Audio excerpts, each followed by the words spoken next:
Let me tell you guys why the Samsung Galaxy S21 is still a very great option in 2025 if you're looking to get a new device and you don't want to spend too much, you don't want to break your wallet. Galaxy S21 is a good option to look at.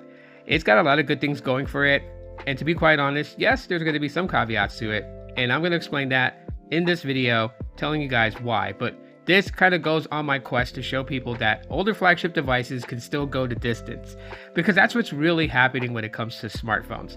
To be honest with everybody, we've hit that glass ceiling. Expectations of some great innovation in the future, not coming anytime soon. But that's okay, it's not a bad thing. You know, we are at the point where a lot of these companies are just refining the smartphone more and more each year, which is why upgrades seem very minor and small increments. But we have to look at what these devices are able to do future-wise, because some people just don't upgrade every year. They don't fall into that whole marketing scheme where, you know, AI this and AI that. People aren't falling for it. They just want a good smartphone. And while I can say that I've used things across the board, I like Google Pixels, that is my preferred, but I will give the Galaxy S21 its flowers. Even running it up against iOS, which was the age-old battle of times, it performs great. And even the iPhone 12 still performs great. And both of these phones have one thing in common. They're not heavily pushing the whole AI thing. So if you're not a real big fan of AI, then you'll be okay using the Galaxy S21. The S21, rocking the Snapdragon 888, that processor is just fine for day-to-day tasks, doing things. I mean, that's what we do on our smartphones. We just get on apps. That's what we do, social media, share photos, things like that. So that's what all three of these devices have in common. They're microcomputers. So with a processor like the Snapdragon 888 still capable today in 2025, along with 8 gigabytes of RAM, the Galaxy S21 still flies like butter, in my opinion. Of course, it's got a pretty decent sized battery. I believe it's a 4500 milliamp hour battery. Gets me through an entire day. And I can only imagine how battery life was when this thing first released. But then you also have to think about the software. My Galaxy S21 currently right now is running One UI 7, which is on Android 15. So no, up against my Pixel 9a, it's not running Android 16 yet, but that's okay. It still functions pretty good. So you have to take those into consideration when it comes to battery life, is the optimization in the software for that specific hardware. And I could say that with One UI 7, battery is pretty good. So I have no problems there, whatsoever. With my latest devices that I use, the S21 has a leg up over them because it has 3 camera sensors that I do appreciate.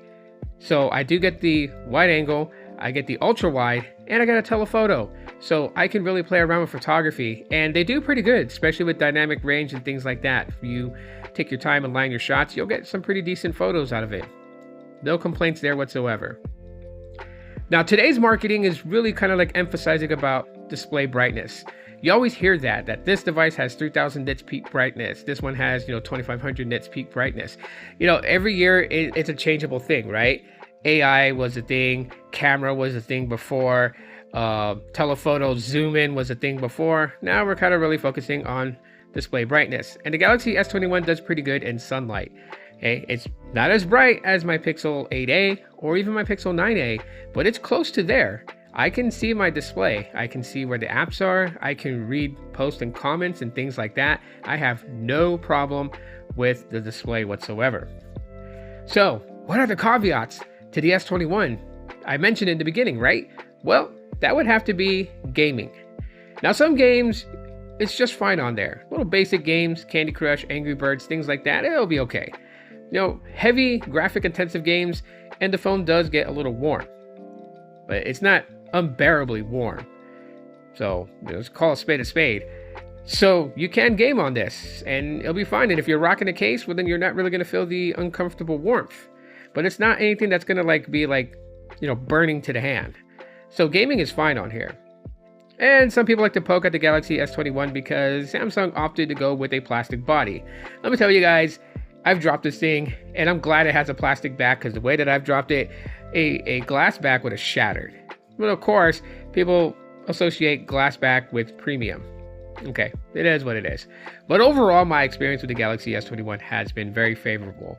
And this is a device, like I said, if you're looking for a good smartphone that's not going to break your wallet to get one, that's got a ton of customizations, that's got even things like wireless charging, and the wireless charging on this thing is faster than like on my Pixels, right? My Pixels charge a bit slower on wireless charging. This one charges a bit faster, and I can appreciate that.